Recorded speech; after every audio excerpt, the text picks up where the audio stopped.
The story opens on a battlefield where an unjust war is raging. A king yells at a young woman named Irene, demanding she surrender. He claims she has no chance of victory and will only drag her followers to hell with her. Later, we see a gravely wounded Irene. The king offers her a pardon if she renounces her family's claim to the throne. She states that the king's word has no credibility, but he swears an oath not to break his promise. Irene orders her troops to lay down their arms, but they refuse, insisting they will fight to the death. She releases them from their vows, saying the outcome is already decided and there's no need for them to sacrifice their lives. Despite this, she rises and declares that she will fight to her last breath for the honor of her family. She charges at the king and his army, who orders his soldiers to prepare. Suddenly, they hear someone speak. We see a knight named Gray, our protagonist, appear on a cliff accompanied by a dozen knights.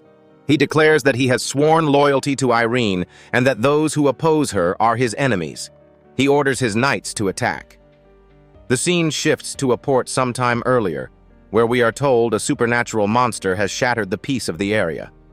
A group of guards appears on the streets, warning citizens to hide because the undead have invaded the city. We then see the protagonist hiding from them when a talking cat asks what he's doing on the street if he is one of the undead. This startles the protagonist, it's a talking cat, and his scream scares the cat in turn. He covers the cat's mouth and hides with it. He then realizes it's a cat possessed by a ghost, which the cat confirms. The cat also notices it's the protagonist's first time on the streets. He explains that he was born too fragile to live in the abyss, so he pretended to be a specimen of the Great Lich. However, this didn't work, and while fleeing, he broke and stole many things. This frightens the cat, who doesn't want any trouble with the Great Lich, and tries to leave, but the protagonist doesn't let him go. Irene then arrives in the city with her companions and passes the guards after they check her identity. The protagonist asks why they were treated with respect, and he wasn't, and the cat replies that it's because they are knights. The protagonist decides that he will become a knight because he also wants to be respected. In a change of scene, we see the protagonist has stolen a suit of armor and a guide on how to become a knight. He thinks this should be enough to become one. However, the cat tries to bite the book and demands he drop it, calling him crazy. The cat also tells him that he won't learn how to be a knight from such things, and that first and foremost, he needs a horse. However, he can't ride a horse because he is a lich. This makes the protagonist reflect, and he agrees he needs one and decides to summon it. Suddenly, a skeletal horse named Tenebris emerges from the magic circle, wondering how he became undead, while the other two urge him to be quiet, or they will be discovered. The scene shifts again, and we see Irene arriving at the castle of the Lord of the Port, who is her uncle. She thanks him for remembering her and is happy to see him healthy. Her uncle praises her, saying she speaks very well and that his son is lucky to have a wife like her. This surprises her, and he reveals that he invited her to arrange her marriage to his son, which angers her. She says it would be better if he gave her ideas on how to inherit the family title instead of discussing impossible things. He tells her that her brother is the heir, to which she replies that he is a fraud and that her father had no son. This enrages her uncle, who yells at her, saying he had already agreed with the king that she would give up her name to marry his son. This disappoints Irene, as her uncle had promised to be loyal to her when the king died. But her uncle says he is only loyal to the king, not her. Irene then asks for a cloth, which she throws down, saying that's enough. Back with the protagonist, the group has managed to escape, and he wonders if they will be able to see his face with the helmet on. Meanwhile, the desperate cat shouts that he never agreed to help him become a knight, and that he can't become one because he is a lich from the world of darkness, and knights are from the world of light. The protagonist replies that this isn't a problem because he knows holy magic, but the cat says this is impossible. He tells Tenebris that he must persuade the protagonist to return to the underworld. Tenebris refuses, saying that he wants to run against the sun. The cat then gives up and asks to be killed so he can possess another body. The protagonist then offers to turn him into an undead so he won't get tired anymore, which terrifies the cat. The cat then finally agrees to help him become a knight. We see the guards patrolling, looking for the protagonist, whom they still haven't found. They think maybe he has died or left the city. When they encounter the disguised knight, they get nervous as they approach humans. But the cat tells him to walk straight ahead without looking around and to do as he says. The protagonist does so and passes the guards, but they stop him.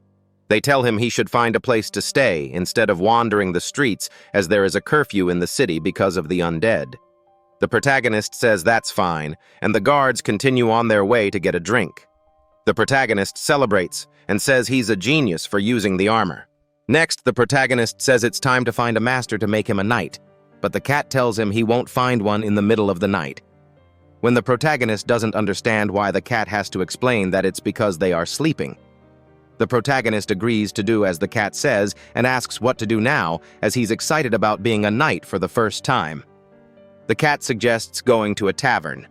In a change of scene, we see Irene contemplating the view of the city while her guards ask her to rest early for the duel. She asks if they think her decision was impulsive, but they clarify that's not it. They just don't understand why she accepted such harsh conditions for herself. She replies that it was the only way her uncle would accept the duel, and they need his troops to stop the king from taking her family's territory. She asks them to hire mercenaries for the duel and to trust the lady they chose to serve, as she will lead them to victory.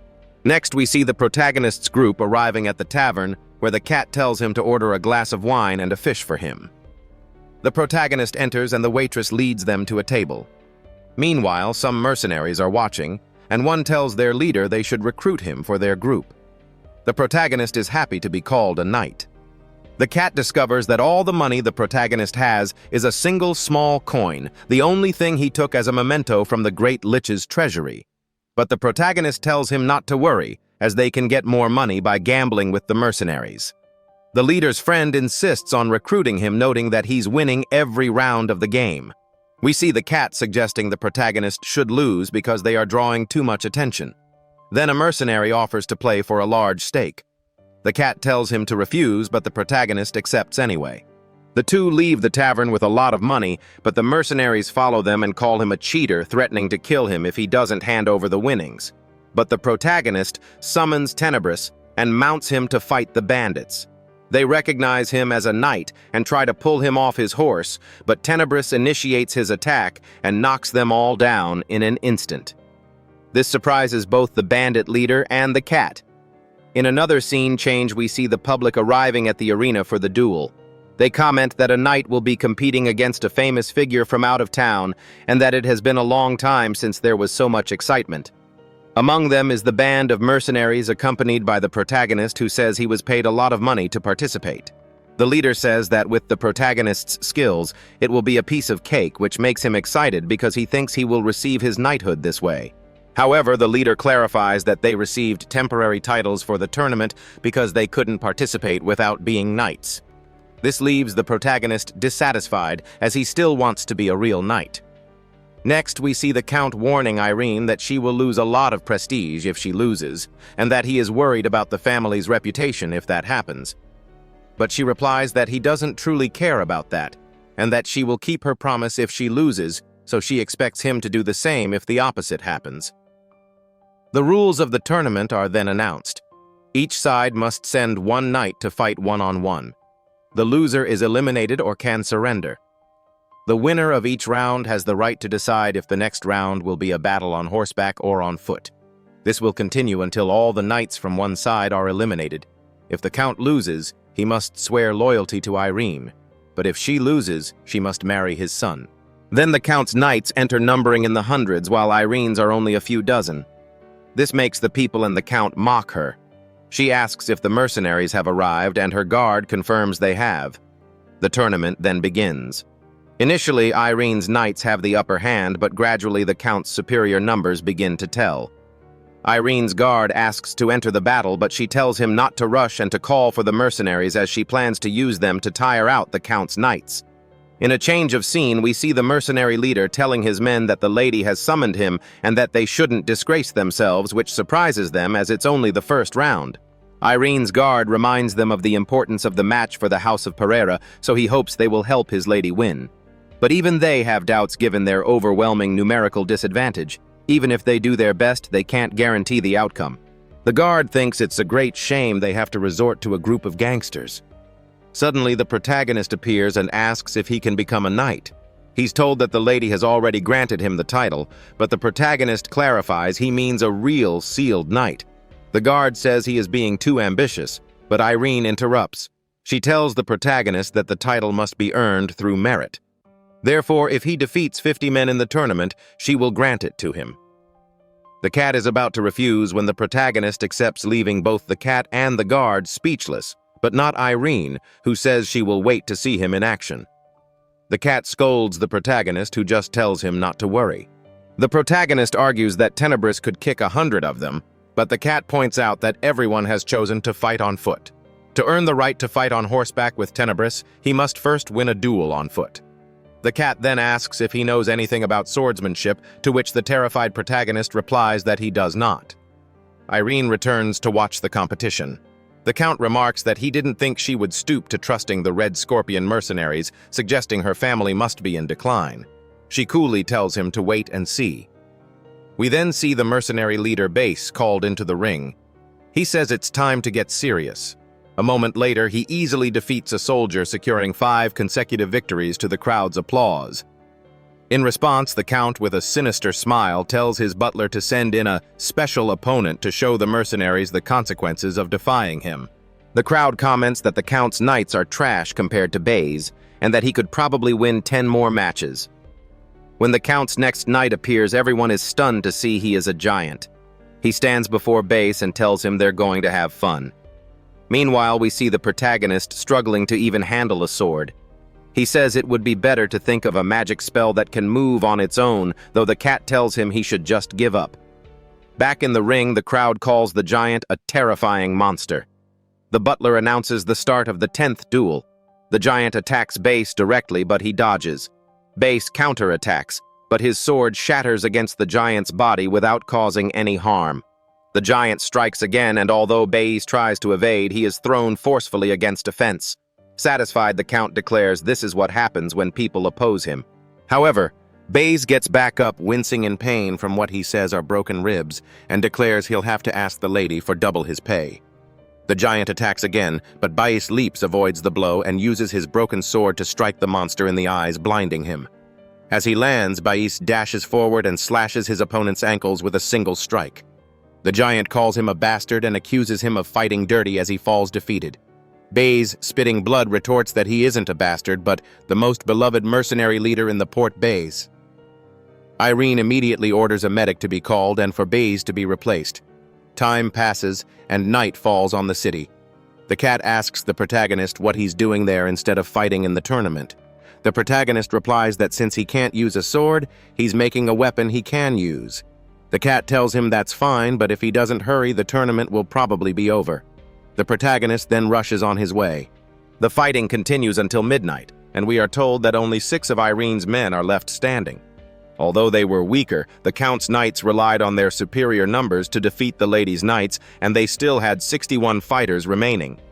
We see Base watching the clashes from a rooftop, remarking that Irene's knights are very brave, but it's impossible to win 6 against 61 using just brains. The lady's guard then appears looking for Base. This angers the guard, who accuses him of letting half his mercenaries surrender midway through the fight and asks where his knightly spirit is. But Base replies that they aren't knights, and that they were paid to fight, not to die. This infuriates the guard even more, but he manages to contain his anger and asks where the protagonist is. Base doesn't know either. The guard hears that the Count has won yet another round. He rushes back, realizing he is the only one left to fight, when a terrible noise catches his attention. He turns to find the protagonist carrying a giant door. The protagonist asks how many fighters the Count has left. The Count is stunned to see the protagonist's weapon, while Irene sees it as a sign of hope, thinking that maybe the protagonist can do it. The guard immediately tells him that over 50 remain.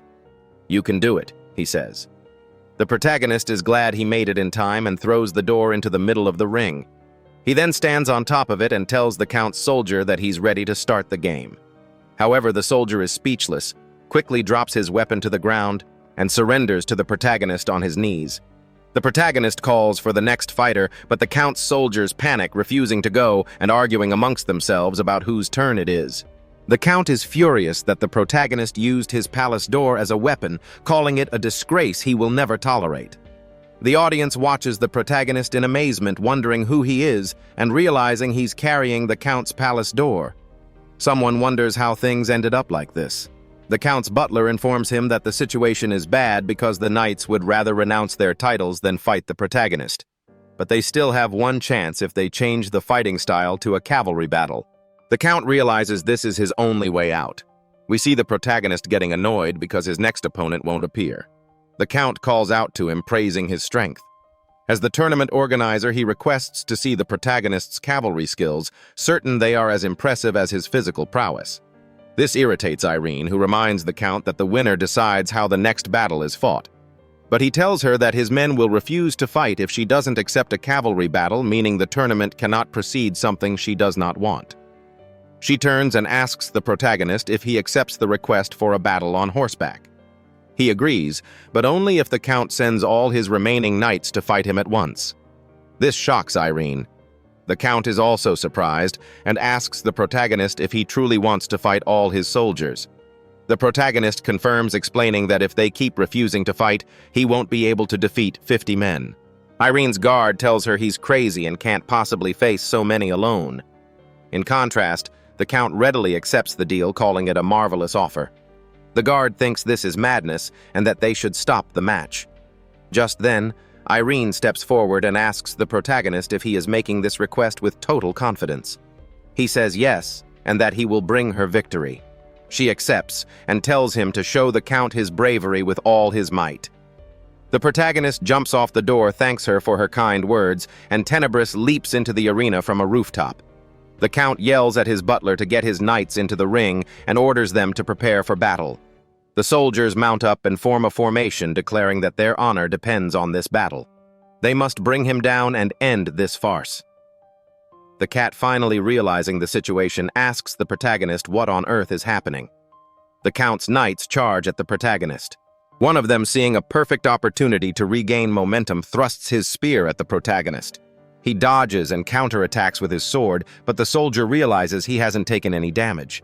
He asks the protagonist what he's doing and if he even knows how to use a sword. The protagonist replies that he just wanted to test it, as Tenebris can take care of his pony with a single hoof. This enrages the soldier for mocking him, and he vows to kill the protagonist. The cat scolds the protagonist for angering all the knights and asks what they are going to do now. He replies that since swords don't work, they'll have to use the old lich method, and summons 3 powerful spells around him. A soldier yells that it's time to attack because the protagonist has stopped, but the 3 spells turn to look at him with evil grins. Suddenly, 2 soldiers are struck by an unseen force and begin screaming for everyone to disperse. Meanwhile, we see the protagonist easily passing through their ranks as the soldiers shout that he can't be stopped. One of them tells the others not to panic, reasoning that since the protagonist is an expert knight, his weakness must be his horse.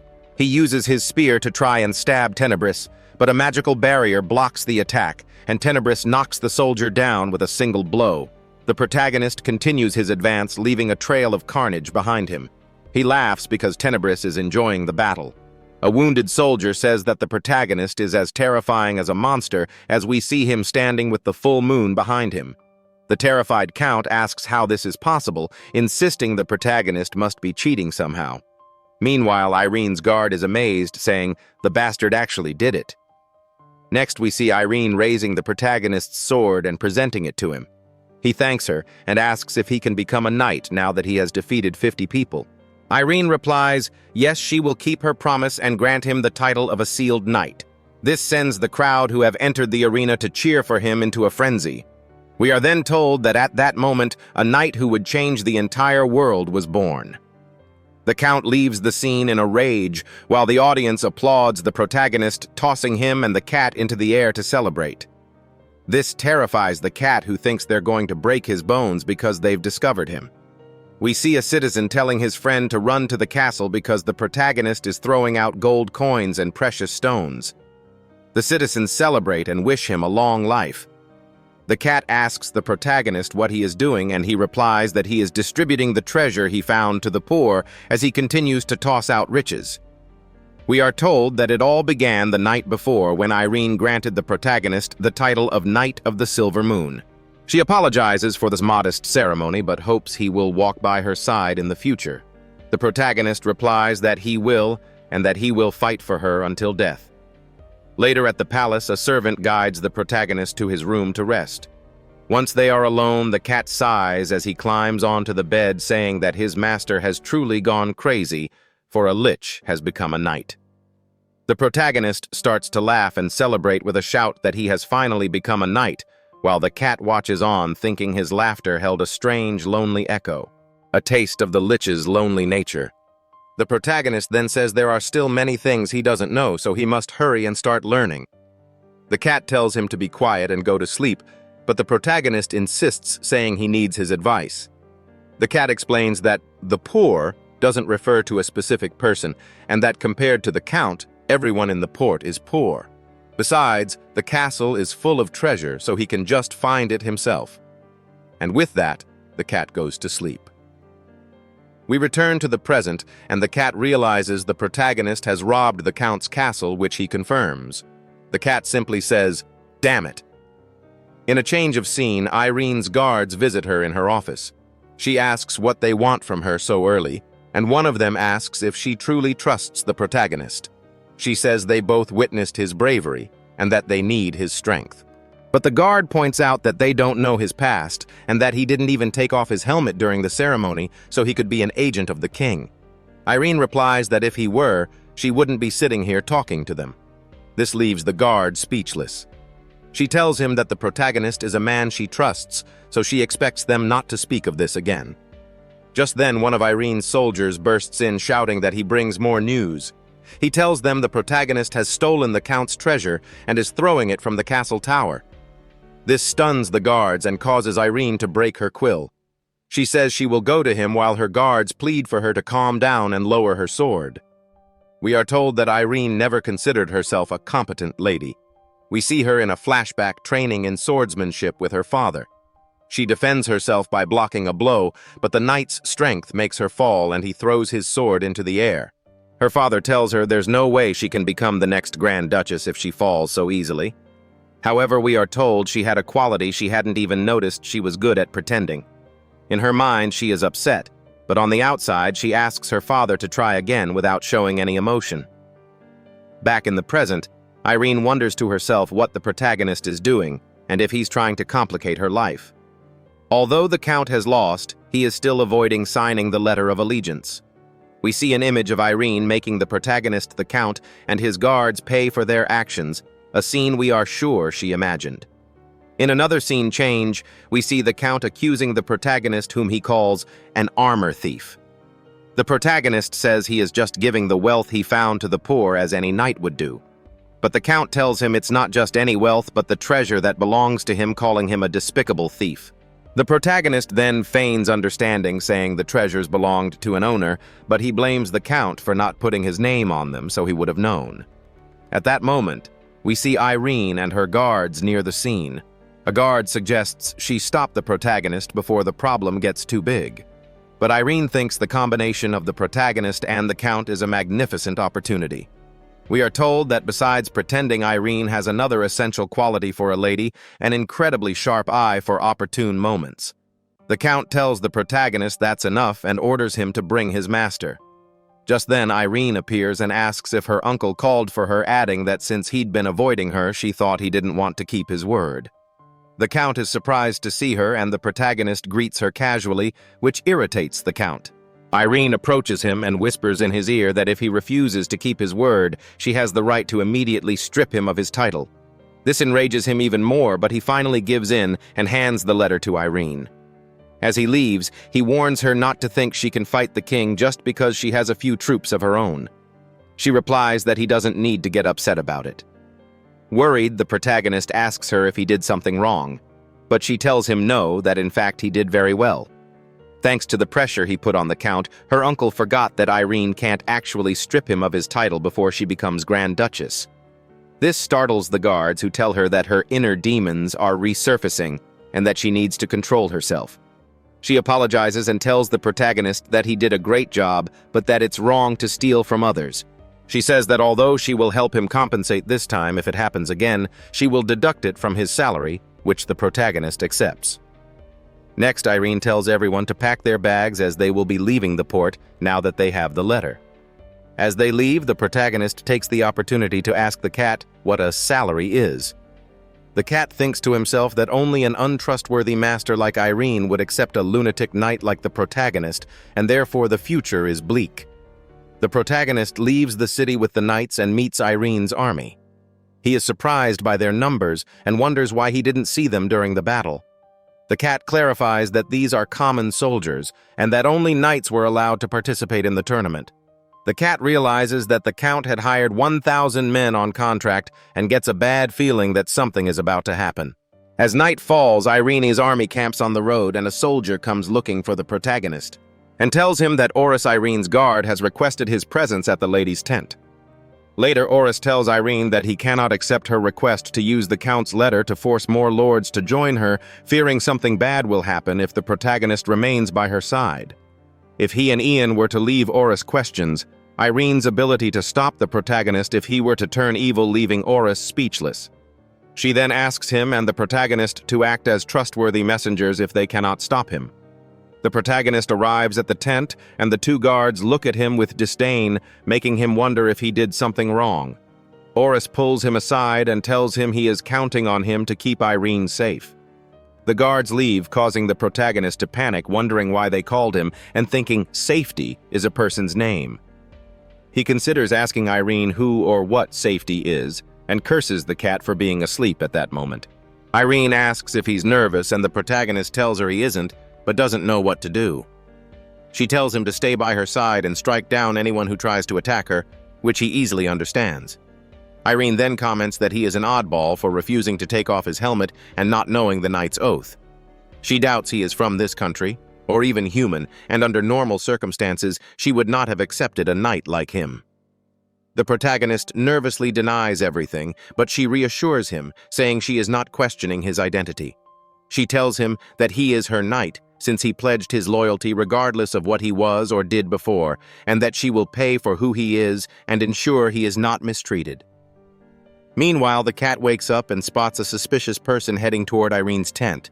The protagonist tells Irene she is a magnificent lady and that he will always be loyal to her. She tells him to stop talking as it's time to receive their guests, and an assassin suddenly jumps from the roof. We are told about the assassin group known as Score, who kill anyone as long as you are willing to pay, and among them the assassin named Spectro is the most fearsome because he kills for fun. He tells Irene to scream, as fear is his nourishment when the protagonist knocks him down by throwing a sword at him. She tells him that's not what a sword is for. As the assassin is about to attack again, the protagonist places himself between Irene and him. The assassin strikes the protagonist so fast he doesn't see him move and tells the protagonist he is now cut to pieces. But the protagonist starts laughing, and the assassin realizes his sword is broken.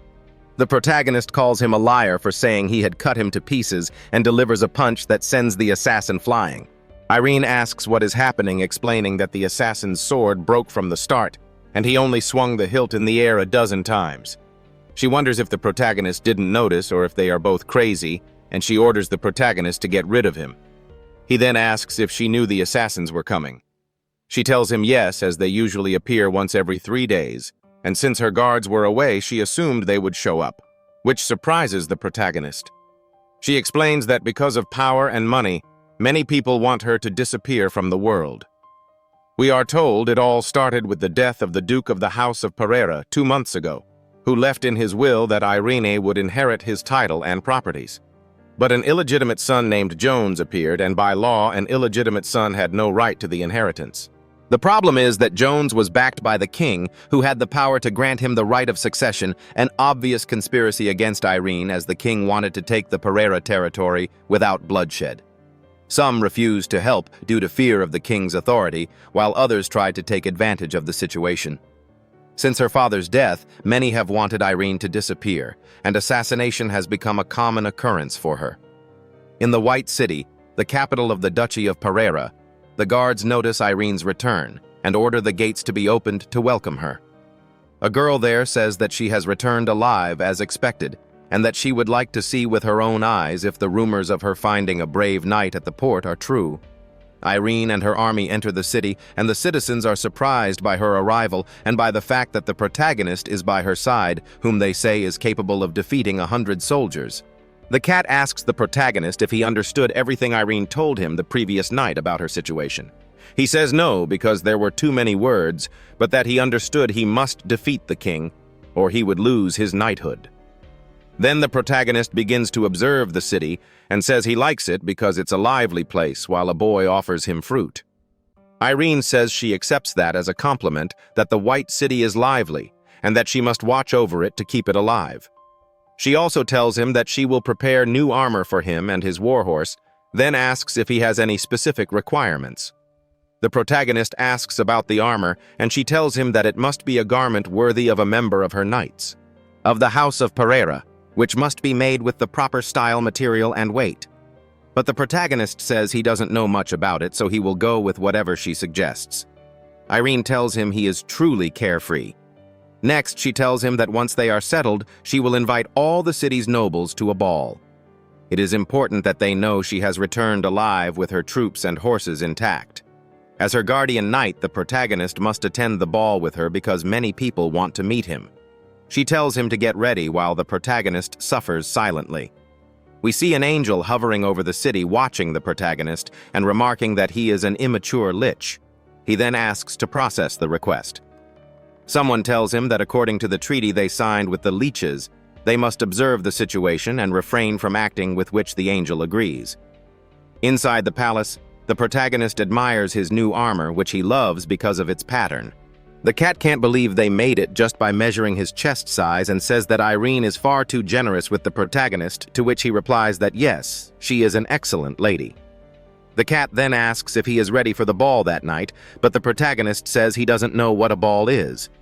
The cat explains that it's a party where everyone gathers and dances. But the protagonist also doesn't know what dancing is, so the cat demonstrates.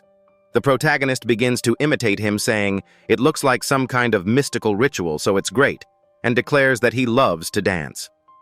At that moment, one of Irene's maids arrives and asks the protagonist if he is ready. He asks her to wait a moment and then asks what he can do for her. She asks him to follow her if he is ready, as the lady is waiting for him. The protagonist follows her, and they arrive at Irene's room, where she tells the maid she can leave. The protagonist blushes at the beauty before his eyes, but his admiration isn't for her, it's for the fabric. He remarks that it's so beautiful it would be magnificent for a mage's tunic. She asks the protagonist if he is ready, and he says yes. She then offers him her hand to descend. However, he doesn't take it, and asks the cat why she isn't leaving. The cat has to explain that she wants him to help her down the stairs. But the protagonist again asks why he should do that, to which the cat tells him to stop asking and just help her. Finally, he takes her hand. The two are about to descend when the protagonist praises Irene's dress and asks if he can wear it. This surprises her, and she asks if he wants to wear a dress since he is supposed to be a man. The protagonist asks, "Am I?" which confuses them both. The cat then scolds him, asking if he wants to reveal his identity. The protagonist tells Irene to forget what he said, that he doesn't want to wear it that much, and that the armor is enough. But Irene wonders why the protagonist never takes off his helmet or armor, in addition to not wanting to mention his past and liking pretty dresses. Because of this, she suspects he might actually be a girl. The butler then announces Irene's entrance to the ball, where she appears accompanied by the protagonist. The guests bow and greet the lady. They then notice the protagonist's presence and begin to spread rumors about him. Some say he defeated the Count's knights single-handedly, or that they saw him rip a tree from the ground with his bare hands. Irene holds a glass of wine and welcomes the nobles to the House of Pereira's ball, hoping they will have fun, and that their families will remain united and maintain good relations as in the past. Meanwhile, two people are seen watching from the background. Irene adds that she hopes to resolve their disagreements once and for all and drinks from her glass. The girl in the background then tells her grandfather that the lady is referring to him, and he says that's fine. The protagonist asks who the old man is, and she tells him that he is Lord Gregory, whose family is famous for its wealth and military strength and is one of the main candidates to win the battle against the king, though he has already rejected her request. The protagonist asks if that isn't bad, to which she replies that there is still a chance since he attended that night. Irene approaches Gregory and greets him, saying it's been a long time, to which he replies that it hasn't been that long and invites her for the first dance. This irritates the protagonist because he needs to be near her and tries to approach, but the girl stops him, saying it's her grandfather's dance with Irene. The protagonist asks if he can follow them, and she says no, but that if he really wants to dance, she can accompany him. The protagonist wonders if she also has a broken ankle. The cat warns him to keep his distance from her for her own good. The protagonist takes this literally and moves away, which causes the cat to scold him. This causes the girl named Shelley to cry, saying the protagonist doesn't find her pretty enough. The cat, playing the expert, tells the protagonist he needs to fix the problem or they'll have a big issue. He asks what he should do, and the cat tells him to say she is the most beautiful woman in the world. So the protagonist kneels and does so, which pleases Shelley, and she asks again if they can dance. The protagonist asks the cat what he should do now. The cat tells him he has no choice, so the protagonist takes her hand and says it would be an honor. Shelley thinks he has finally relented, although it was humiliating to have to cry to get his attention. She wishes she could see what the protagonist really looks like under his helmet. Meanwhile, the cat thinks he needs to brace himself, as he will suffer the consequences of letting this idiot dance. The dance continues, but the protagonist is not good at it and keeps stepping on Shelley's feet. He apologizes, saying it's his first time dancing. She replies that it's also her first time dancing with a man in armor and tells him to take his time learning to lead her. But the protagonist tells her that she should lead because she dances better. Shelley responds that it's not about that. He should lead because he is a man. The protagonist wonders why she insists he is a man and if he really could be one. Nevertheless, he says that dancing is very fun, and Shelley agrees. Lord Gregory and Irene watch the two dance, and the Lord asks why he is still wearing armor at a ball. Irene replies that no place is truly safe and asks her uncle if he would reconsider the request she made earlier. Gregory admits that she is good and very talented, but says that it isn't enough. The Gregory family only supports those destined to win. That is their family motto, and it is why they have survived for 1,000 years. Irene admits this is true, which is a pity. Shelley and the protagonist finish dancing. She tells him he is a fast learner and asks him to accompany her for a walk outside, with which the protagonist agrees. He accompanies the girl to a fountain where she sits and checks her foot, which has swollen because the protagonist stepped on it. She says this will be a problem because she won't be able to return to the ball with a swollen foot, and asks the protagonist if he has anything to say since it was his fault. The protagonist apologizes, but she tells him she wasn't referring to that, but rather to getting a remedy to apply to her foot. The cat realizes that Shelley wants to flirt with him. When the protagonist asks what that means, the cat explains that she wants to flirt, then make love, and then reproduce with him, at which point he will be completely trapped. The protagonist doesn't understand what she means by reproduce, and the cat apologizes, saying that's a difficult word for an undead. The protagonist kneels before her. Although he doesn't fully understand, he grasps that what she wants is help healing her foot. He takes it in his hands, which startles Shelley as the protagonist casts healing magic on it. Shelley is surprised to see this, as it is not common for a knight to be able to use magic. But when the healing is finished, a young nobleman appears with a bouquet of roses and asks what he is doing. He says he was worried about Shelley and can't believe the protagonist held a lady's foot in his hand, asking if all the knights of the House of Pereira are so shameless. He then challenges him to a duel. The protagonist is about to accept when the cat stops him, saying he'll cause political trouble if he fights someone from a family Irene is trying to win over. But Shelley exclaims that she is a sinner, as two men are going to fight over her. At that moment, we see the angel who has witnessed the protagonist and undead use divine magic, which he finds interesting. Irene notices the commotion outside and wonders if something has happened. One of her guards arrives and tells her that the protagonist appears to have insulted Shelley. She thinks that's too much of a coincidence at this point and asks the guard to take her there. In the conflict, the boy keeps asking the protagonist if he's not going to explain himself, but the protagonist doesn't understand what he is supposed to explain. The boy demands he explain why he humiliated Shelley, but the protagonist doesn't know what he's talking about and suggests he should have just said so. The boy then asks Shelley to explain what the protagonist did to her, but she says it was a misunderstanding and that he just helped with her injured foot. However, he argues that there is no medicine that can heal wounds without leaving scars, so the protagonist must have deceived her. The crowd around them believes this version, and the protagonist feels overwhelmed because everyone is using words he doesn't understand. The cat warns that if he doesn't explain everything quickly, he will lose his reputation. At that moment, Irene and Gregory arrive. The boy tells them he found the protagonist touching Shelley's foot. Lord Gregory is furious, but Irene asks to hear all versions first. The protagonist then explains that he hurt Shelley at the ball by stepping on her foot, so he helped heal it. Shelley suggests the protagonist do it again in front of everyone, but he says he won't be able to use it again for a short time because his hand was burned by the use of divine magic. It will take days to recover, and he won't be able to control his armor if he loses his hands. The boy claims this is just an excuse, and Gregory tells Irene to keep her men under control before asking for his help. But she says she trusts her knights and will investigate who is truly lying, as she will not allow anyone to defame the honor of the Knights of Pereira. As he leaves, Lord Gregory tells her not to meddle in his family's affairs and tells Shelley to follow him. The next day, we see a large army. A large army arrives at the White City, and Oris reports that it is Count Frieren come to their aid. The situation turns in their favor. However, Irene finds the timing suspicious. She just returned, and the Count arrived the very next day. She asks Oris about the protagonist's accuser and learns it was Matteo, one of Shelley's fanatical suitors, likely motivated by jealousy. Irene orders the drawbridge lowered to welcome Count Frieren. Frieren tells her he hopes he didn't arrive too late, to which she replies, he's right on time. He asks if Gregory has made his position clear and jokes about beating a decision out of him, but she asks him not to.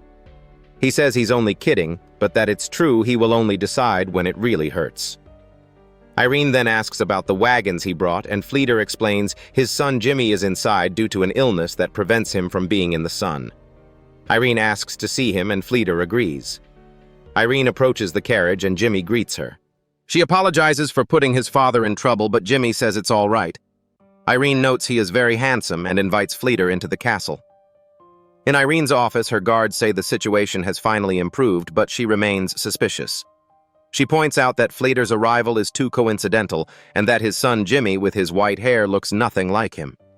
In a change of scene, we see Matteo meeting with Frieren asking for another chance and apologizing for failing to ensure the protagonist was expelled from the Pereira camp.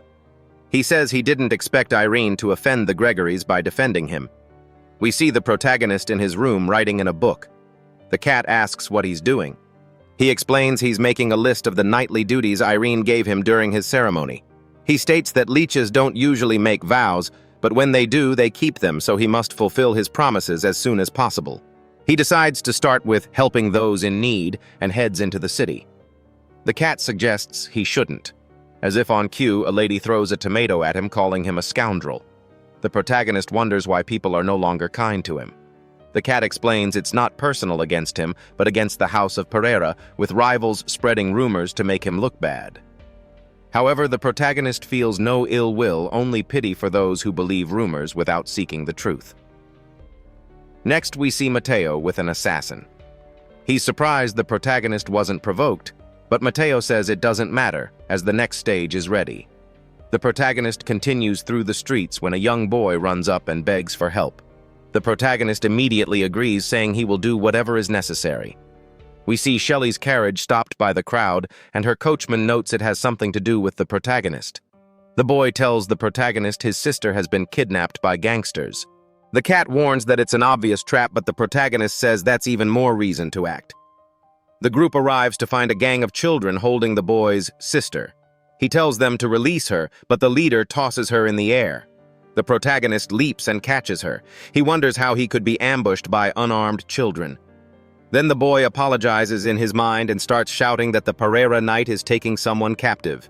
The gang leader does the same, and the girl also screams for help, leaving the protagonist stunned and wondering what on earth is happening. The crowd begins to surround the protagonist to protect the children, trying to pull him from his horse while he insists he's done nothing wrong. The children flee down an alley, saying they will now get a lot of money from their young master. Just then, Shelley appears with one of her subordinates and captures one of them. She asks him who the young master is. We then see the citizens humiliating the protagonist, making him walk with a sign that says he is an evil knight along with his cat. They say they will take him to the castle for Irene to judge and expel him from the order, but Shelley appears blocking their path. She asks why so many of them are gathered, and they tell her they are punishing the knight who intimidated her. But she tells them they are mistaken, as the protagonist only helped her. A citizen then says his mother saw him harassing a girl, so Shelley asks to speak with her. A noble lady steps forward and tells Shelley not to be intimidated by that treacherous knight. Shelley then rips off the lady's wig, revealing it's a boy. The citizens are shocked. She tells them they have been deceived by children and tells her subordinate to bring the others as well. The people realize they are the same children who screamed for help. Shelley explains that they are victims of rumors against the protagonist and that they themselves played the trick, which they admit. The citizens understand they have blamed the wrong person and release the protagonist. But Shelley tells them that by knighting him, Irene took responsibility for him, and by slandering him, they have slandered her as well. Granted the protagonist the title of Baron, so they have just insulted a nobleman, and he has the right to sanction them. The citizens claim they are not guilty because they didn't know, but the protagonist says he will punish them because they insulted his honor as a knight. The people become frightened and beg him to forgive them.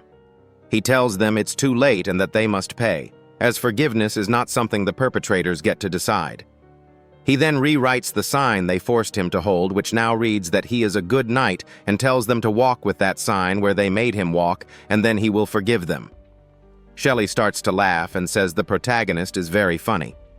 The citizens ask if he will really forgive them if they do it, to which the protagonist replies yes, as a knight is always a man of his word. They then start fighting to go first and decide to all go together. Meanwhile, we see Frieren and Matteo watching the scene from above, and the former asks his subordinate if this is what happens when he gives him another chance. In a change of scene, the protagonist thanks Shelley for helping him resolve the misunderstanding. She tells him she was just returning the favor, but warns him that Matteo was the one who accused him to drive him away from Irene, so he should investigate Matteo. The cat finds the noblewoman's intentions suspicious and tells the protagonist to ask her why she's telling him this. The protagonist does so. Shelley says that it could bring her family closer to Irene, but she also finds it amusing, so there's no problem in telling him. As Shelley starts to leave for the theater, the protagonist sees someone emerge from an alley and grab her.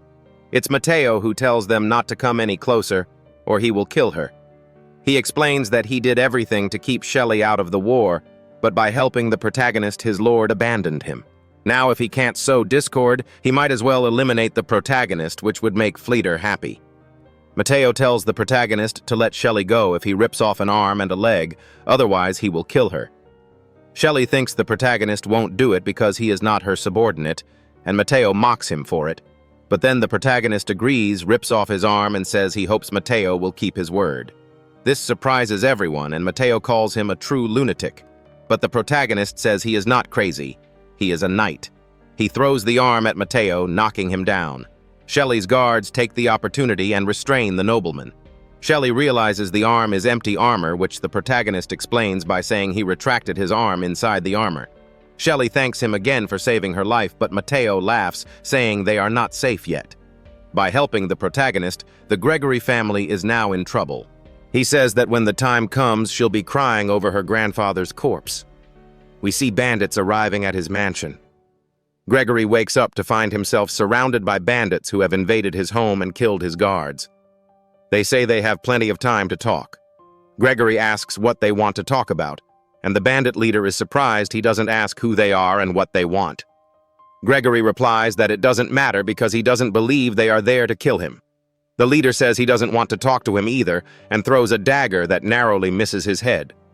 He tells Gregory he needs to write a letter to his fiefdoms to send troops to support the Pereiras against the king. However, Gregory realizes they are not Irene's men. The leader says it doesn't matter and that he just needs to write the letter. Gregory refuses again, which enrages the leader, who threatens to kill him and everyone in the mansion if he doesn't obey. Gregory then tells him to go ahead, as he will not get his fiefdoms and his son will inherit his title through a will that not even the king can interfere with. He also asks how Frieren could send a man like him to kidnap him. The leader is surprised that Gregory knows who is behind the attack. In a change of scene, we see Irene and Fleeter discussing the distribution of their troops in the castle. A guard enters and says that Fleeter has a messenger outside. He leaves to meet him, but Irene suspects something, so she asks Oris to follow her uncle's messenger with a group of men. Fleeter reads in the message that Gregory realized it was him, so he tells the bandits to proceed as instructed. The nobleman returns to Irene and she asks what happened. He replies that nothing serious happened, just matters of his fiefdom. But she tells him that due to the war, the city is under martial law and that the city gates do not open at night without her order. She then asks how his messenger got into the city. Back at the mansion, the bandits are waiting for the messenger, but instead Shelley arrives. She enters the mansion with the protagonist's cat and complains that no one received her. The bandit chief is waiting for her behind the door.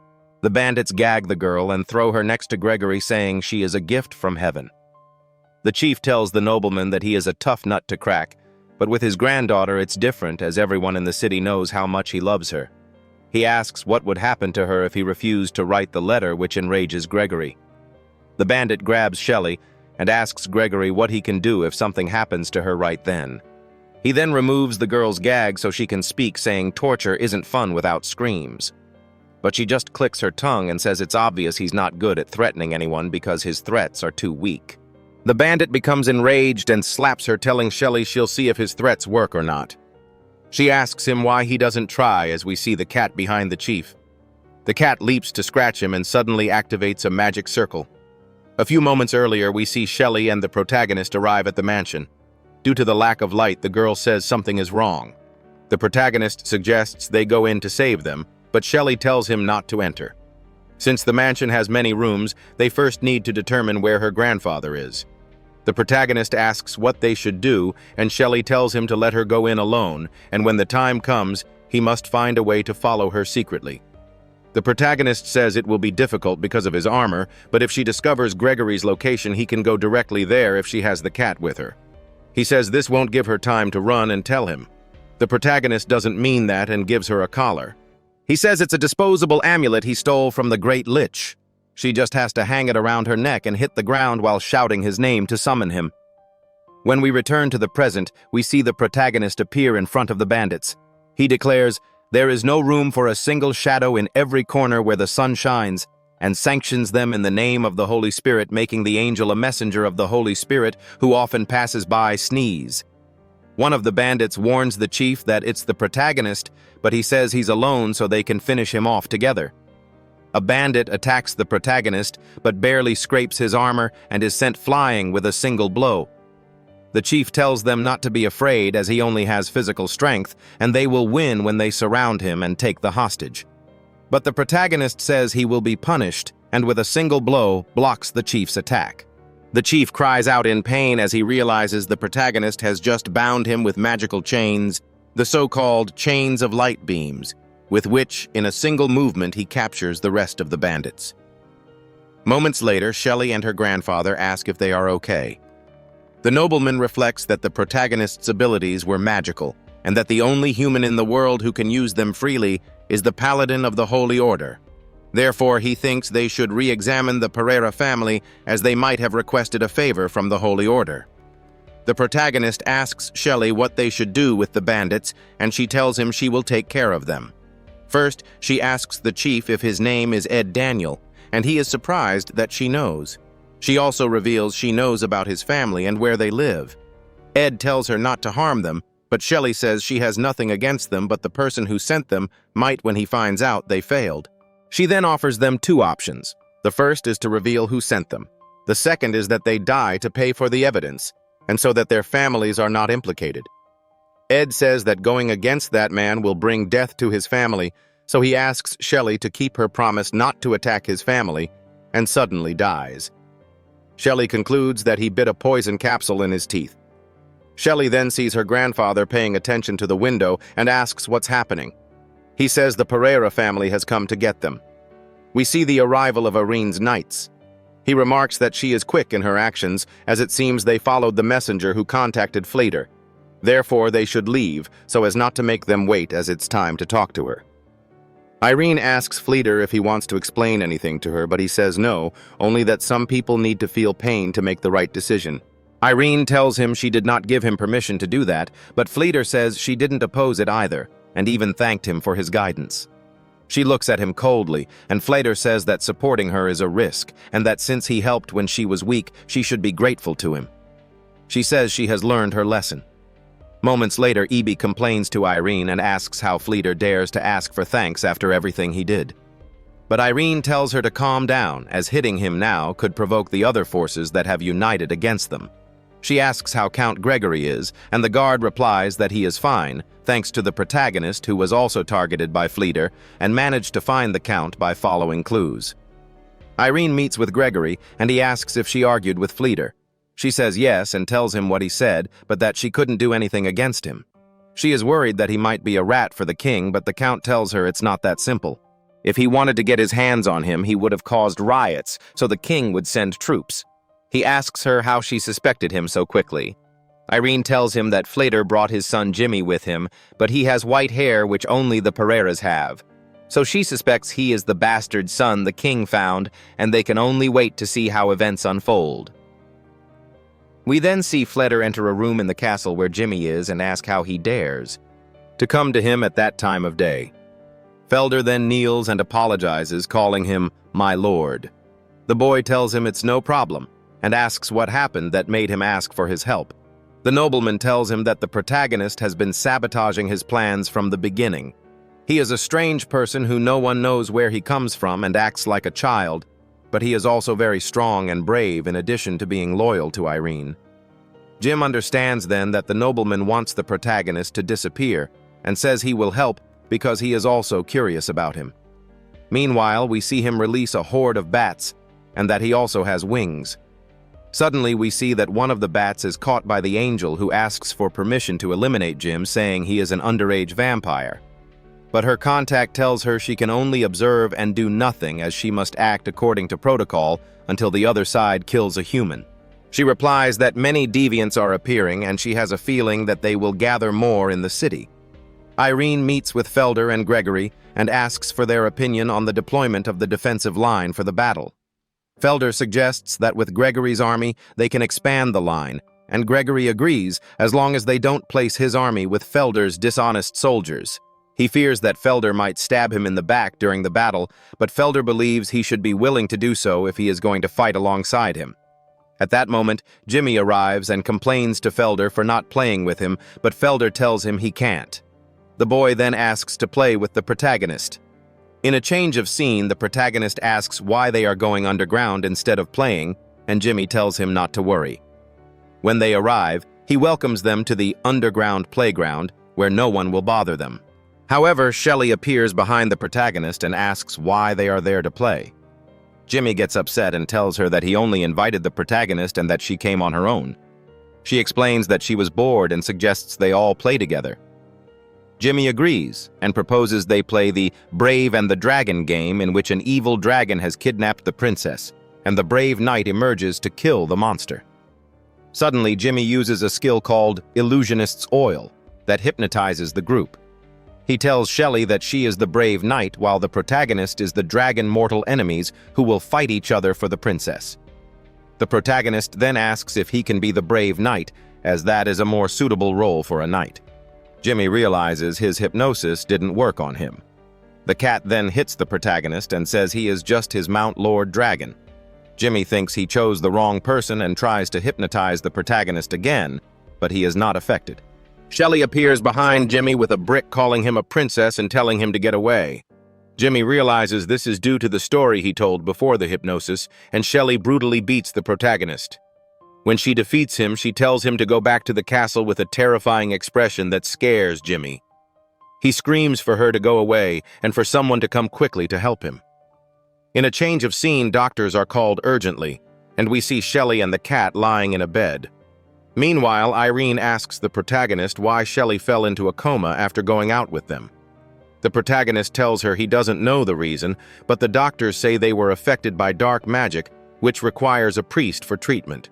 This makes her think it was Jimmy because the protagonist is fine. Ibi says that maybe it's because the protagonist has the protection of the Holy Spirit, and Irene thinks he should be able to take care of Jimmy. In a change of scene, we see a vampire girl named Dora arrive with Jimmy, whose real name is Jones, as she brought him food. But she finds him crying under a blanket and says she will beat up whoever bullied him. Jones tells her to be quiet and that his discomfort is because a human threatened him with a brick and hugged him in public. Therefore, he will take revenge because if it weren't for Fleeter, he wouldn't be in this situation. Also, if he does anything more, Irene will suspect him. Dora says it's not that complicated, as she just needs to order him to kill whoever is necessary, but he scolds her and says they can't kill people because of the agreement with the angels, who are probably already watching them for their actions. Then we see the angel named Katarine unsheath her sword, and her supervisor tells her not to be impulsive, but she says she is just cleaning it. Dora asks what they should do, and Jones says he has already planned how to get rid of the protagonist while drinking his blood. But suddenly he spits it out because it smells of wine, and it's because she extracted it from a drunkard who is the only one who wouldn't suspect the wound. He tells her that maybe she should bring him pig's blood, which makes the boy feel bad because he is of true blood, and tells him to wait as he will revive the great blood race. The next day, however, we see the protagonist in his room where he has been ordered to play with Jones. This time they will play a family game, in which the protagonist will be the father and Jones the son, and he tells him they will walk in the sun while Jones faints from the skin contact. In a change of scene, we see Jones in armor walking down the street with the protagonist. People greet the protagonist, and Jones wonders how he ended up in this situation. Then we see that the protagonist apologized to Jones as he didn't know the sun affected him, but they had to go out for the game. Jones asks him to leave his room and leave him alone, but the protagonist says he can't, as Irene asked him to play with him all day. Thus, a legendary incident awaits them outside. Jones asks him why he listens to everything she says when suddenly the protagonist punches a hole in the wall. He tells Jones that Irene told him it was okay to hit the boy if he didn't listen, so he accepted, terrified. Back in the present, Jones tells him in his mind to wait and that he will be in trouble in a few days. Then we see the children who ambushed the protagonist hiding in an alley. When he sees them, they think he has discovered them, but the protagonist just tells them not to go into the alley as they might be in danger. This moves one of them, who finally apologizes to the protagonist for what he did. He tells him that they are orphans adopted by the church which ran out of money due to the war, and that they accepted the job to help the father. But the protagonist donated all his fortune to them when he found out instead of punishing them, so they respect him very much. The protagonist tells them he only did what any knight would do, but they tell him he was the one who did it, and so they promised to become knights when they grew up. The protagonist says it's better to wait for them to grow up, and that they should join him now to form an order of knights. Then he takes them to the church to give them the title while they ask about Jones, and he tells them he is his temporary adopted son, and they say they also want to be his real children, and he tells them that from that day on, they all will be. The group arrives at the church, and the protagonist makes the request to the father, who thinks they are kidding and lets them in. However, he says that someone is praying and that they will have to wait a little. Then the person introduces herself as Katarine, who says it's the first time they've met, and the protagonist recognizes the special vibes she emits. The group of boys recites the knight's oath before the protagonist, who, when finished, accepts their loyalty and grants them the sacred title as well as the promise that he will take care of them for their entire lives as long as they don't break their oath. The boys start to celebrate, but the protagonist tells them not to get too excited yet, as they are only apprentices. While he gives them armor and horses, they need to think of a name for their order and a standard. They consider him a very attentive leader, but he tells them that as a leader they should call him Captain. However, he feels Catherine's presence and falls silent. The protagonist thinks that he will not regret the path he has chosen, and that although he was prepared, he did not expect the moment to come so soon, as he had no doubt that Katarine was an angel. The protagonist begins to think about what he should do, but she tells him she will not harm him as he is not hurting anyone, and she is only curious to talk to him. The protagonist then sits next to her, and Katarine asks him why he wants to be a knight. He responds with enthusiasm that it's great, and that he loves the respect he receives from people.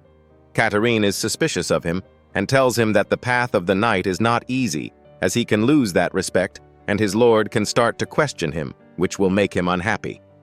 When she leaves, the protagonist thinks that he doesn't understand how that can happen, and Irene is a good lady, so Katarine should get to know her first before talking to him. Then the father interrupts him and thanks him for his help, as the children have stopped being mischievous and have started reading the holy book on their own. Therefore, he should be recognized by the holy order, which excites the protagonist, who asks if he could help him get the seal. The father tells him yes, but the rest of the church left him alone to take care of the children because of the war, and he will only be able to continue doing so if he continues to provide financial help. The protagonist then understands that he needs money and says he will go to the tavern. At night, we see Dora find an exhausted Jones and ask him what happened. He tells her everything the protagonist forced him to do, from forcing him to play and breaking the wall to entering a church. But Dora mocks him, which saddens Jones, and she gives him a hug to comfort him. Then Dora tells him that if he is so upset, they should simply ask the king to send troops, but he says he cannot take the country by force, and that he will endure everything for the rebirth of the blood race. At the tavern, some diners say that the protagonist has skill, as we see him win another game, with which he gets a bag of coins. But when he is about to leave, a drunkard interrupts him and asks for 100 silver coins, which the protagonist gives him. Some boys see the scene and also ask the protagonist for money, saying they have sick relatives, and we see that the protagonist was giving out money until dawn. He then thinks he needs to get more money to help everyone. He only had 2 silver coins left for the priest. When he returns to the church, the boys tell him they already have a name for the order, the Super Invincible Order of the Lord of the Silver Moon. They also worked all night on the order's flag. This makes the protagonist proud, and he says that's great, and that they will begin training to be the #1 knights in the city. One of the boys asks him about Jones, and the protagonist says he forgot about him but will go home and take him with him. Later, we see Dora finding an exhausted Jones again. He tells her the protagonist forced him to learn to ride a horse under the sun, then taught him swordsmanship, though his technique was worse than his, and then he had to study knightly romances, dancing, and housework. He also discovered the protagonist had an obsession with women's clothing. He tells Dora to ask the king for help, otherwise he will be killed by the protagonist. She asks if he didn't say he wouldn't take the duchy by force, but he says the situation has changed, and if they torture him to death, what will be the point of getting the duchy? Dora transforms and says she will prepare everything. Later, a messenger announces that the king has summoned his lords to gather their troops in the capital. Dora finds a depressed Jones again. Then another messenger announces that the king will gather his troops on the border of the Duchy of Pereira. Dora finds Jones in a bad state again. Then the messenger announces that the king has made his troops cross the swamp during the rainy season. Irene asks her uncles what they think, and Fleeter says the king must be confused. We see the king with his army telling Dora they have already reached maximum marching speed, and that in these conditions they will not be able to fight. But Dora asks him if he doesn't want immortality, and the king says he will find a way to speed up the march. Irene puts on her armor as Ibi tells her the warriors have already gathered. She goes to the castle and stands before her troops, telling them that the king intends to plunder their lands by despicable means, and that they must prepare for battle. Suddenly, something catches Oris's attention. He sees a group of children dressed as soldiers among the troops and asks what they are doing there. A soldier tells him they were brought by the protagonist and are members of his order. They confirm this is true. Moments later, we see the protagonist with the children entering Irene's office. She asks if these are the children he recruited, to which he replies yes. Oris then asks if he intends to send them to fight with their parents' consent, but they tell him not to worry, as they are all orphans and will become the knight's squires. This leaves Irene speechless, and she tells him she wants to speak alone with their leader. When they leave, she tells the protagonist to return the children to the church, as they can become good knights in the future, and she cannot let them fight in this battle because they could die in the war. The protagonist says that as long as he is there, no one will harm them. But she asks him if he knows what war is, and he tells her it's where a knight builds his merit.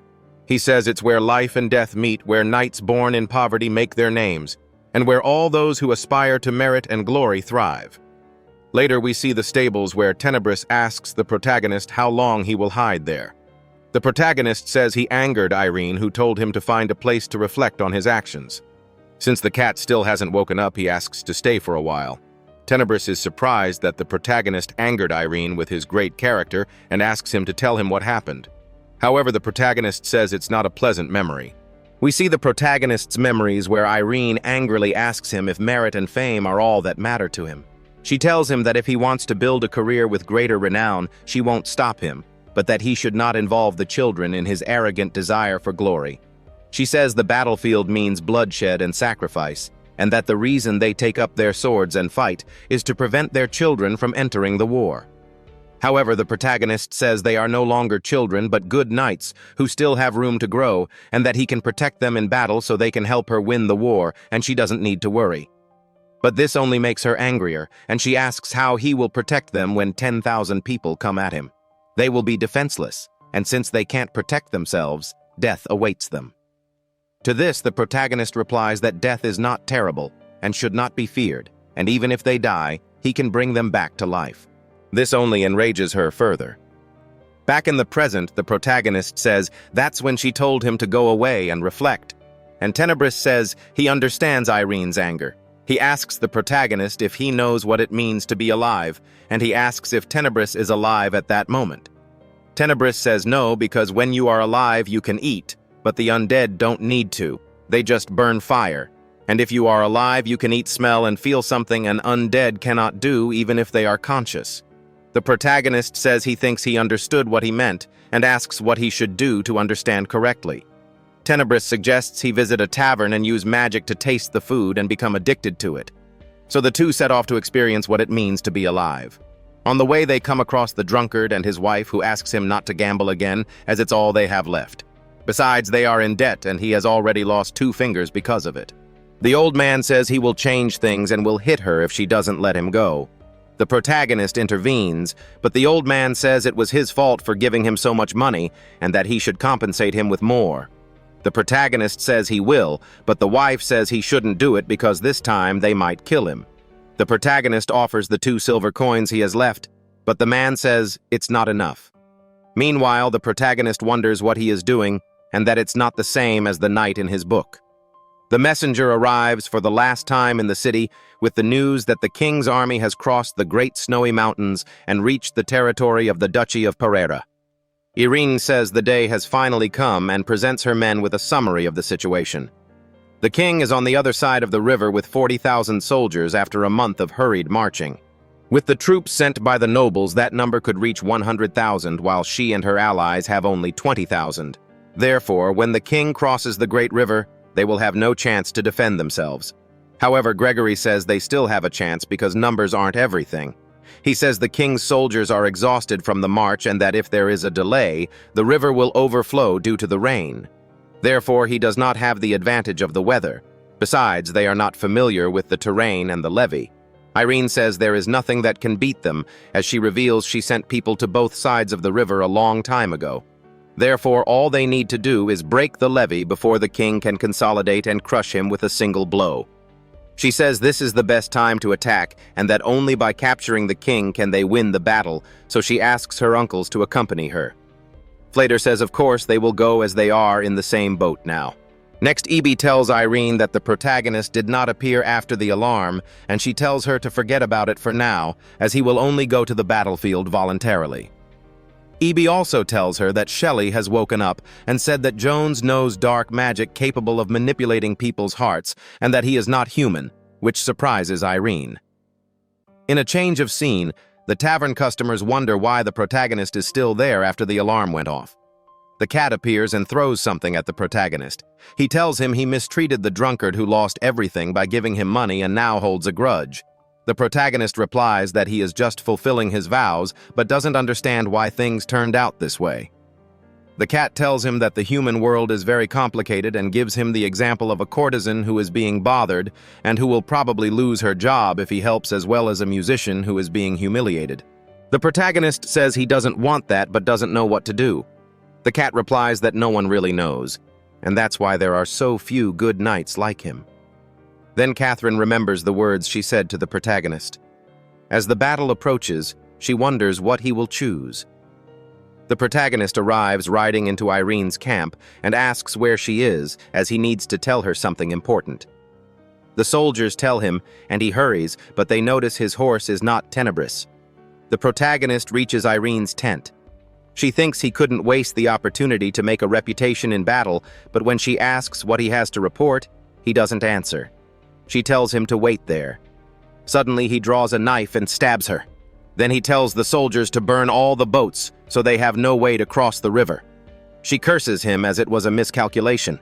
The man reveals himself as an imposter, passing himself off as the protagonist. He mocks Irene for having someone with an unknown face in her service who can easily get close to her, as it was very easy for him to infiltrate. The soldiers finish burning the boats. The imposter agrees to release her, as if she dies, the war will be lost, and that's not what the king wants. He then throws Irene at them and flees, jumping off the cliff with the soldiers chasing him. Ibi kneels beside Irene and tells her she won't let anything happen to her, but she says she won't die because it's just a small cut, and asks Ibi to find the real protagonist. In a change of scene, we see him leaving the tavern confused as he apologizes to Tenebris for not understanding living beings well. He asks the cat what they should do now, when they are confused. The cat tells him they usually sleep, but he can't because he's a lich, so the cat tells him he has to figure it out on his own. Just then, Irene's troops surround him and accuse him of being the imposter. He says it's a misunderstanding, but the soldiers tell him that will be seen in jail and arrest him. The protagonist waits inside the jail when the cat arrives and tells him he found out why he was arrested. The cat tells him that someone posed as him to kill Irene and made them burn the boats, causing panic in the city. No one knows if it's him or the imposter. The protagonist is indignant and says he needs to get out as soon as possible to explain this to his lady. Just then, Irene arrives, escorted by her guards, and asks for an explanation. The protagonist tells her he is not an imposter, and she asks for a way to prove it. He suggests she dance with him, but the cat scolds him and asks if he wants to take off his helmet. However, Irene says he is the real one, which pleases the protagonist, but the cat says it makes no sense. The guards release the protagonist, and he says he will catch the imposter to apologize to her.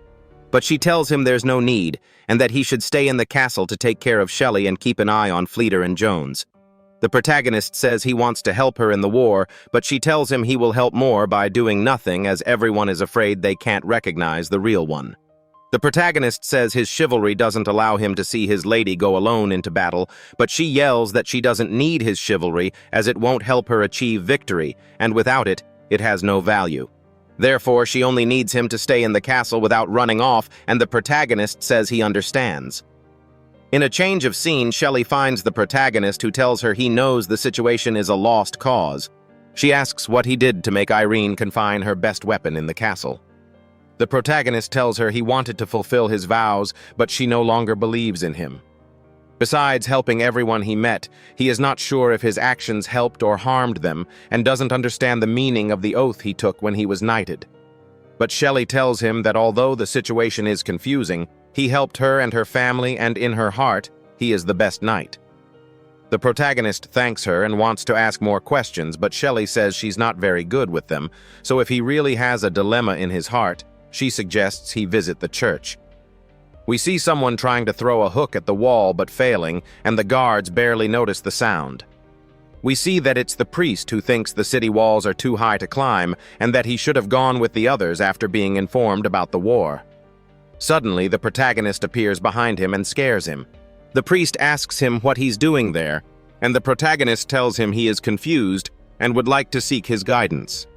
In a change of scene, a scout tells Irene that the king's army has begun to cross the river, and that they have managed to avoid their surveillance to transport soldiers and supplies to the shore. She says they can't let them land. Just then, another scout warns that they have also spotted the king's army to the northwest, and that Flater's men have mutinied and are joining the king. She asks if they are kidding her, since Flater was imprisoned in the city, and she told the protagonist to watch him and Jones. We see those two have escaped. Gregory tells Irene to retreat to the city to defend themselves, but she says that will only trap them inside and make the townspeople suffer. So she orders them to stay in position to intercept the army coming from the northwest, while she fights in the northeast to prevent the king's landing and capture him. Back at the church, the protagonist tells the priest that he doesn't know if he should continue believing in chivalry because, according to his oath, he should have gone to help Irene. But he couldn't disobey the order to stay in the castle. He ruined everything by strictly following the knight's oath, which is not as literal as it seems, and all this confuses him as he sees the start of the battle. The priest says he understands, but that there is nothing or no one in the world that is accepted by everyone, and it's normal to be confused because he still can't see the real thing, which is his own heart. He tells him the world is gray, which makes it difficult to distinguish between black and white. So the answer is that he just needs to obey his own heart. Because even if he doesn't always do the right thing and not everyone benefits from his help, that will be his decision, and there will always be someone who shows him gratitude. He shouldn't think of chivalry as a cage, but believe in it and understand it, because the world would be wonderful if everyone had that kind of faith. As we see Irene spot the king and shout that she will crush him, the priest finishes by saying that the moment he follows his heart, his actions will demonstrate the best interpretation of chivalry. The protagonist ponders while the priest hopes he understood, because he doesn't even know what he's saying anymore. The protagonist says he understood and asks if he can ask another question. The priest says yes, and then the protagonist asks him what the difference is between the undead and the living. He prefers to give him an example. We see the children waking each other up. He asks if someone who has stolen countless times is good or bad, and the protagonist says he is bad. Then he asks the same thing, but if that thief only attacks the rich to give the money to the poor, to which the protagonist says that would be good. The priest tells him that the same thing happens with the living and the undead. The important thing is the heart, and as long as the intention of goodness is maintained, the undead and the living are no different, which the protagonist seems to understand. He then asks the priest if he was trying to escape the city, and he says yes, because the king will launch an attack that Irene cannot stop. The protagonist leaves immediately and finds the children at the exit. The priest tells them to go back to the church, but they tell him they are knights willing to fight by his side. This makes the protagonist proud, and he takes them to battle with him. He encounters more guards who attack him, believing he is the imposter. They tell him he killed the guards and freed Frieren and Jones. This infuriates the protagonist, who says that if he doesn't get rid of this guy before going to Irene, it will be a problem later. He wonders if it's so fun to pretend to be him, then it's almost time to get angry. In a change of scene, a scout warns the imposter that there are pursuers behind them, but when he asks how many there are, the scout says it's just one, but it's the protagonist. Jones then says they need to finish him off as soon as possible or he will never stop. So the convoy stops and prepares to intercept the protagonist, who wonders why they are no longer running. He tells the imposter to reveal his name. The imposter feels a strong sense of oppression coming from the protagonist and removes his helmet, saying he heard he defeated 50 knights and that his strength could be considered unprecedented in the world, but asks what he can do against 4 times more elite warriors. Meanwhile, a troop of soldiers surrounds the protagonist. The imposter tells him he is the captain of the king's shadow guard called Shadow 1. This surprises the cat, who says they came prepared, and asks the protagonist what he will do. He replies that he will run straight at them, and the cat says that now he is a determined fool, so it's time to attack them head-on. They advance against the soldiers with a surprise attack. Shadow 1 orders a formation of spearmen, and Tenebris says he caused him a lot of trouble in the past. But now that he is undead, it doesn't matter, and he breaks through the soldiers. One of them catches the protagonist with a lasso, but he just flies off. Shadow 1 says the protagonist rages like a hurricane. Tenebris sees the imposter and attacks, but he is knocked down with one blow. He says he destroyed his internal organs despite wearing armor, and is surprised that he is the real protagonist. He asks him to kill him as he has failed, but he says he doesn't kill people and just wants him to apologize to Irene and her warriors. Shadow 1 thinks he's kidding, and that it makes no sense to apologize in a war, but the protagonist says he's serious. Then Jones says he's had enough and that they are a group of losers. He gets out of the carriage, saying he has reached the limit of his patience and that everyone will die. Suddenly, he begins to steal the life force of everyone, while Fleeter says to wait, because he promised them immortality. The cat asks what that black mist is, and the protagonist tells him it's dark magic. Jones reveals that he was the one who always wanted to take control of the Duchy of Pereira, a noble descendant of Dracula, for whom even the strongest humans like the protagonist are trash, and that he will go to hell with his pathetic chivalry. Some time ago, we see Jones reading a story about Dracula who received a guest in his castle. The boy said that only those like his ancestor can be considered true bloods. Then Dora arrives and tells him that his parents asked how long he would be away from home before returning. He says he won't run away from home, but that instead he will take control of a castle like his ancestors and then conquer the world. Dora tells him there is already a castle at home, but he says he doesn't want to live there, but in a large castle with many servants, and that he has already planned everything to go to the human world where he will find a white-haired nobleman and pretend to be his son and take control of the castle, killing all his heirs. Back in the present, Jones asks the protagonist if he still wants to be his father while launching a powerful energy beam at him. The beam hits him directly and Jones mocks him, telling him he told him not to mess with him, that it's a shame no one is there to witness his death. The protagonist coughs and the cat asks him if he's okay. Suddenly the armor dissolves and the protagonist steps out of it. Then the corpses of the soldiers begin to rise and the protagonist asks if he is serious about no one knowing what happened that day, as we see that everyone is now under his control. This scares Jones, who asks what a lich is doing there. Dawn arrives on the battlefield and Oris asks Irene if she is okay. She says she is still holding on and asks how many men are left. Oris replies that they have lost the cavalry and that less than 2,000 infantrymen remain in the last camp. Therefore, if they retreat further, they will have to go back to the city. Then Gregory arrives and asks where the protagonist is and why he hasn't appeared. She tells him he stayed in the castle and he says that is of great strategic value, but she replies that it doesn't matter as they have already lost due to the great difference in numbers. Then Gregory says that if they surrender to the king, because he cannot allow Irene to ruin his family with her. Panic begins to spread through the city and we see Shelley trying to leave to go with her grandfather. The guards tell her they saw the protagonist leave the city, but she insists he would never flee from a battle. Meanwhile, we see that the protagonist has defeated Jones. The archbishop asks the king if the bastard was worth all those dead heroes, to which the king replies that the religious figure's testimony will determine the outcome of the war. Therefore, he will make sure it is won fairly so he can inform the church. Irene takes off her armor as she sees the king's army has finally arrived. Next, we see the scene where the story began. The king tells the girl to think of her followers as she has no chance of winning. Irene is already wounded on the ground and the king tells her he will spare her life if she renounces her family's claim to the throne. But she replies that his promises no longer have credibility and finds it funny that he says that given the kingdom's situation. She states that the crown does not guarantee the king's rights to the house of Pereira, despite his promise to do so. The king tells her it's not the king, but her brother, and that she has no choice as he will not break his word in front of thousands of people. Irene orders her soldiers to lower their weapons.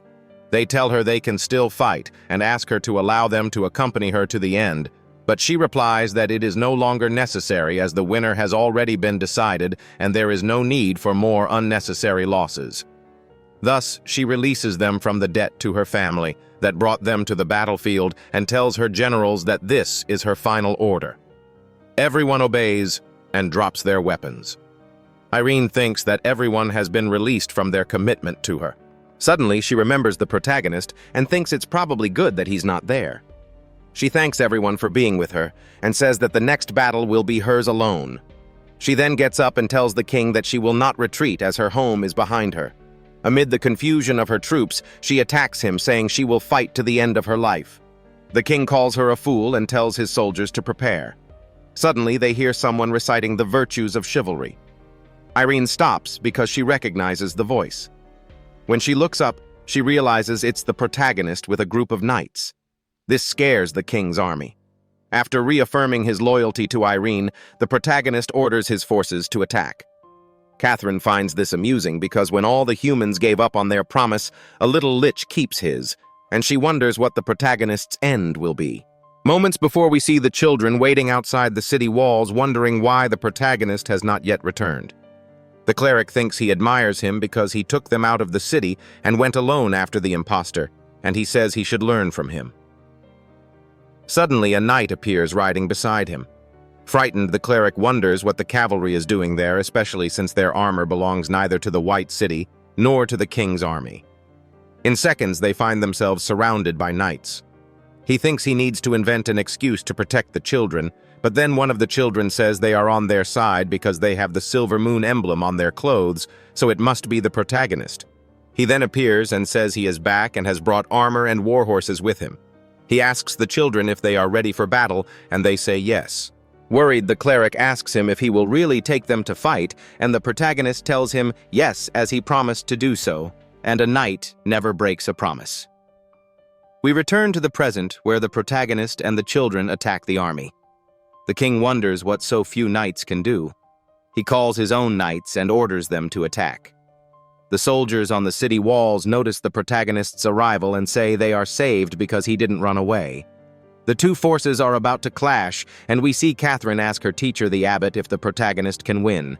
He tells her it is impossible, as his magic will run out against 100,000 men.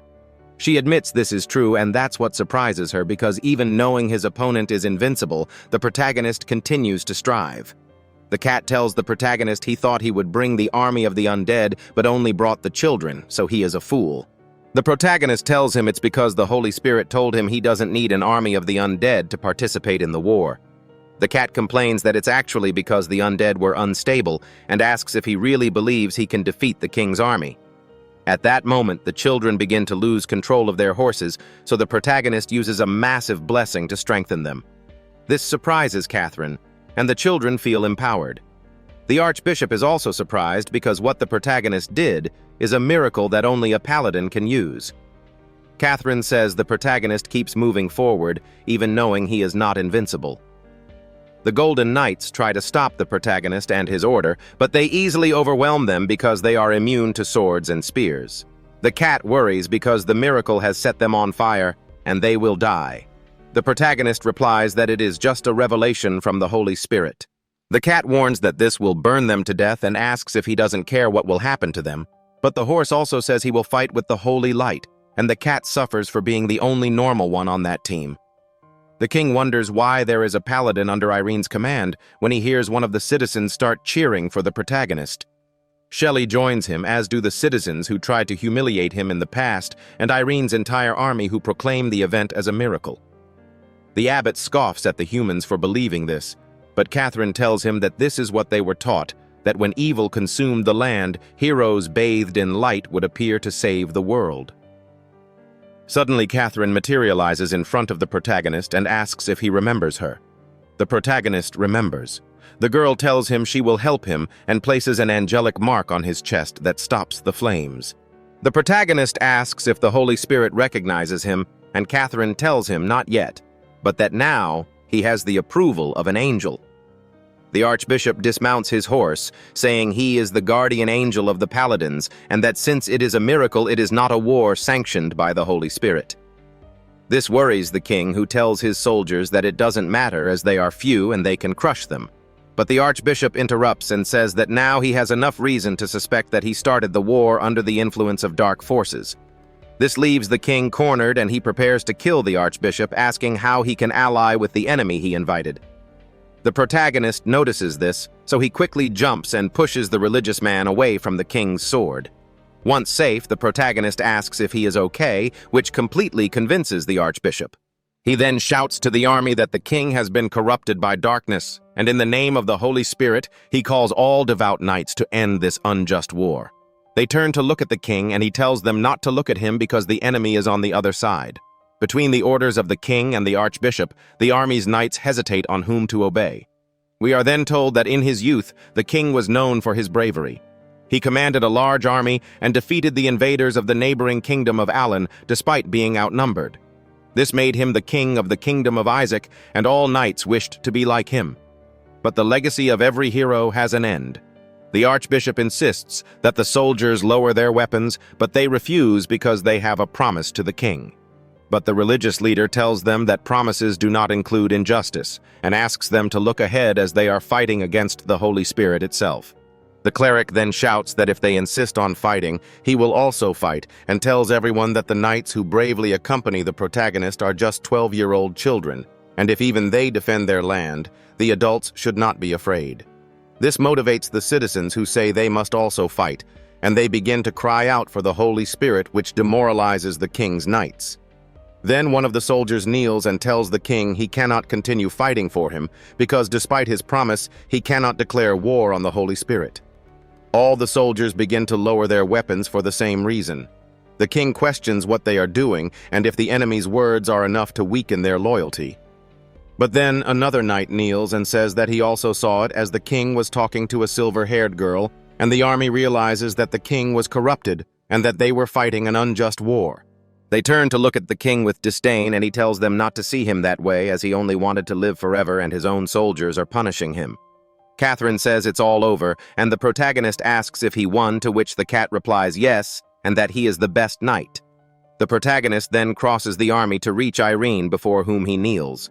He apologizes for being late and not protecting her as he should have, but she smiles at him through tears and says he appeared at the perfect moment.